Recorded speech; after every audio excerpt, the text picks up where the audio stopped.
Hey guys, welcome back to today's video. Today is Monday, January 18th, 2021, and today we're going to be taking a look at the 2020 election results if the entire map was shifted 10 points to the right. So this morning I made a video doing the same exact thing but in the opposite direction, giving Joe Biden 10% more of the vote than he actually received in the actual 2020 presidential election. So of course with this map you can expect a widely different result. At the end I'm going to show you the Joe Biden victory of 413 electoral votes, and we're going to compare it to whatever Donald Trump adds up to in his new victory. So the reason why I'm doing this is largely because it's just speculation. It's just completely changing the electoral map to take a look at what it would actually look like if Donald Trump had a 10% larger margin of victory in a number of states, or just 10% more of the vote. And I think it's just always interesting to dive into topics that are always completely hypothetical because, since this probably wouldn't happen on a regular electoral map, you're never really going to get to go into it unless you actually take the initiative and start to characterize the states in certain ways and just mess with the electoral map until you find a different type of outcome. And it's just nice to speculate, to be honest. I mean, just working with history is something that's always fascinating. So we'll start off with the way that I normally go through all of my election prediction / election analysis videos. We'll start off with all of the safe states, which will be denoted by the solid red and solid blue. Then moving down to the likely states, which will be, of course, with the likely blue and the likely red. Then down to the lean states, which is just a much lighter shade of blue. And then the tilt states, which are surprisingly darker, but also still lighter than the other shades for both red and blue. But you can pretty much see as it goes down from North Dakota down to Kansas for the Republicans and Montana down to New Mexico for the Democrats. So let's go ahead and reset our electoral map and get started. So with all of the safe Republican states, if you watched today's video before this one, you will know that there were very few safe Republican states. But with 10 points added into the Donald Trump column, there is a huge amount of solid Republican states. We're working from the West Coast to the East Coast.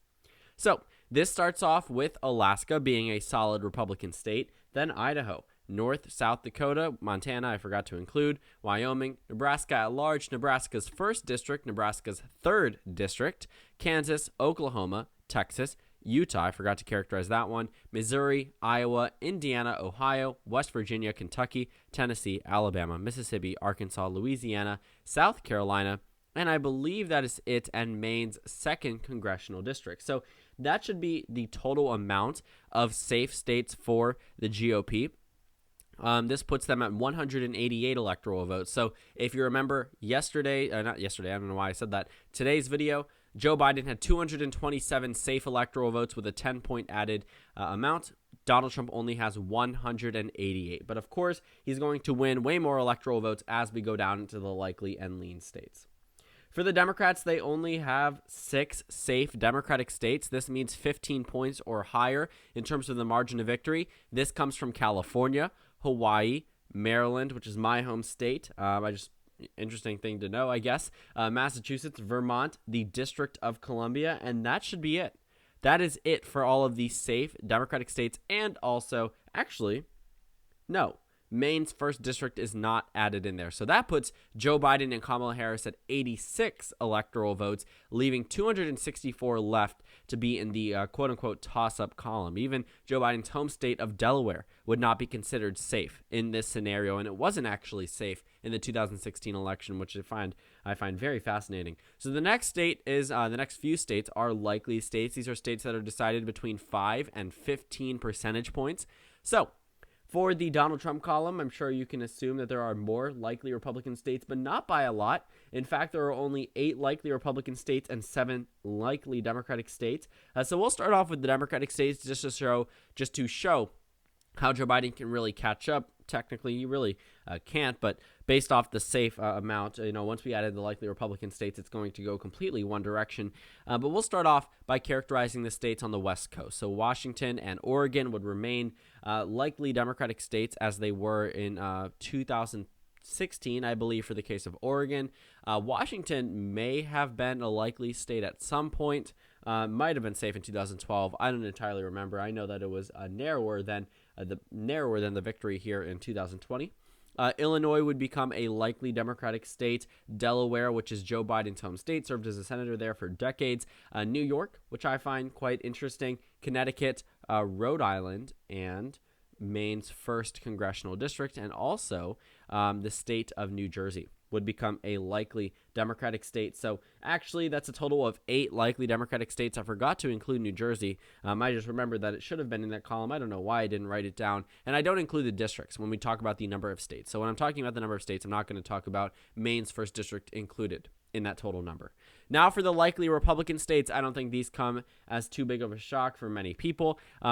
Let's go ahead and start off with the Rust Belt, actually, working backwards. Pennsylvania, Michigan, Wisconsin all become likely Republican states. They became likely Democratic states in the Joe Biden map. Georgia, Arizona returned to the likely Republican column as they were in 2008 and 2012. Georgia was in the likely column in 2016. So they're returning to back where they previously were. It's interesting that it took a 10-point shift to get it there, actually. But it doesn't even go nearly as well for Donald Trump as it did for Romney or even McCain in both of these states. So Romney and McCain outperform Donald Trump's margin in Arizona and Georgia, even with this 10-point shift. Really shows you how much these states have actually moved away from the president. So moving over to Nevada, this becomes a likely Republican state. Florida, which is pretty interesting. North Carolina, Donald Trump's one of the best performing Republicans in Florida in, half a century. Bush did well there in 2004, not so much in 2000. I mean, he won it, but by the narrowest of narrowest amounts. In 1992, it was pretty narrow. In 1996, it went to the Democrats. So actually, a few decades. Reagan definitely did very well there. Bush Sr. definitely did very well there in 1988. But disregarding Bush's 2004 victory, Donald Trump did very well, especially for someone who wasn't expected to do better the second time around. So what do we actually notice now from all of the likely Republican states? Well, these are pretty much the swing states of the election, the states that were super competitive, that were decided by single digits for both parties, whether that being on the Democratic side or the Republican side. North Carolina and Florida were already won by Donald Trump, and this just puts it even further in the Republican column. So looking at the Democratic states that have flipped, well, you see that Wisconsin, Michigan, Pennsylvania, these are all states that are now likely for the GOP. Now you see Nevada, Arizona, and Georgia, Democratic states that are now likely for the GOP. And it also shows that maybe some of these states didn't need a super significant nudge to actually go in one political party's column. Donald Trump was able to win in this theoretical map in a number of these states, which would ultimately put him at 311 electoral votes, not even counting the remaining lean Republican states that we need to characterize. So Donald Trump already off with a pretty okay start based off the likely states. Joe Biden only at 183 electoral votes. So obviously this is a hypothetical situation. This isn't likely to happen, but it's always interesting to dive into. So let's move on to the lean Democratic states and the lean Republican states. There aren't that many states left standing. The toss-up amount is 44 electoral votes. So Donald Trump isn't going to reach Joe Biden's number of 413. He's really not going to come close. But that's also due to the fact that he lost the election, so you can't expect him to have a landslide if he didn't even win it in the first place. It's obviously going to go much better for the candidate who won the election. But, of course, comparisons are always interesting, so we'll get into that in just a few minutes. But for the lean Democratic states, I don't know why I say states, there's only one. It's the state of Colorado. And this goes to the Democratic Party by a lean amount. And I also think that this map will highlight where the Democrats have actually solidified some of their bases in states that were previously Republican states as recently as 2004 that now are strong for the Democratic Party, that even a 10-point shift couldn't even put Donald Trump over the top in some of these states. Not even a 10-point shift. That's 1 in 10 voters. Out of every American, 1 in 10 voters. That's a lot. That's a lot. And even Colorado still goes to the lean Democratic column, not even to the tilt column. I mean, this is a comparable margin to Donald Trump's in Arizona in 2016.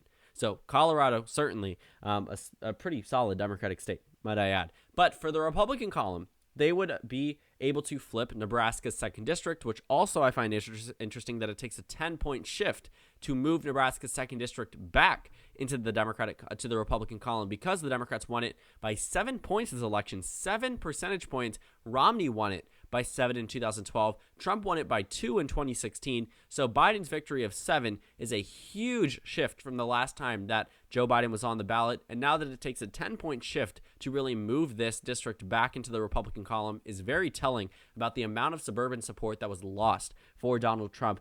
But looking at Nebraska's 2nd district, well, you will see that it is now a lean Republican district, not state. And then the next lean Republican states are Minnesota and New Hampshire.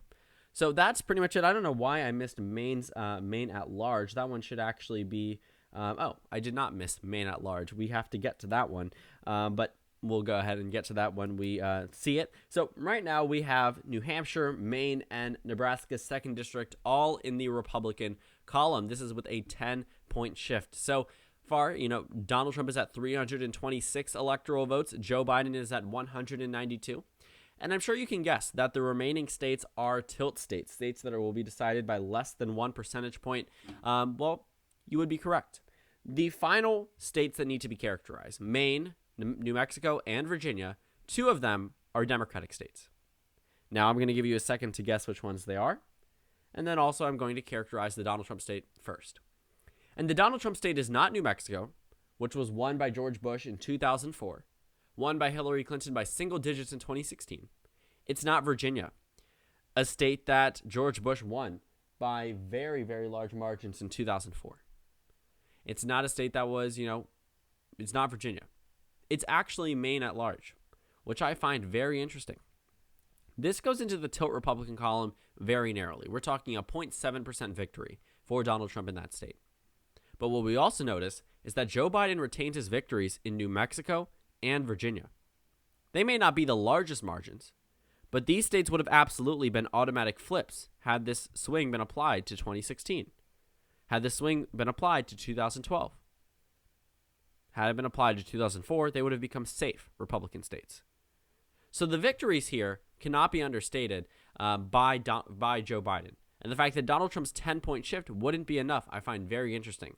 But also, Donald Trump had a very, very good strength in some of these states. The fact that this 10-point shift can now make Iowa and Ohio safe states for the GOP is very interesting. It's a very good thing for Donald Trump. He was an exceptionally strong candidate for the GOP in Iowa and Ohio. That cannot be understated. Same thing in Florida.